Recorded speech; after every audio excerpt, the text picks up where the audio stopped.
নেশা অতটাই করা উচিত যতটা কন্ট্রোল করা যায়। সেদিন বৌদির কথায় প্রমোদদার দোকান থেকে মিনিস্কার্ট কিনে আনে। মিনিস্কার্ট দেখে তো বৌদি তেলে বেগুনে জ্বলে ওঠে।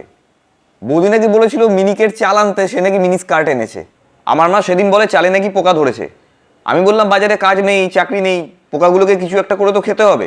আমার দাদা এক কাঠি ওপরে গিয়ে বলে, তাও তো ভালো, অভাবে মরলেও চাল চুরি করার স্বভাব তো নেই। আমার বাবা কিছু না বুঝেই সবার উপরে গিয়ে বলে, চিন্তা করিস না, চাল ঘরেই থাকবে, তোর মা থাকতে চাল চুরি হতেই পারে না। কি? আমি আমার মায়ের কথা বললাম, রাজ্যের মায়ের কথা না। সেদিন আমাদের পাড়ার কেলটু দাদু আমাকে বলল 1 বস্তা চাল পৌঁছে দিতে বাড়িতে। আমি পৌঁছে দিলাম।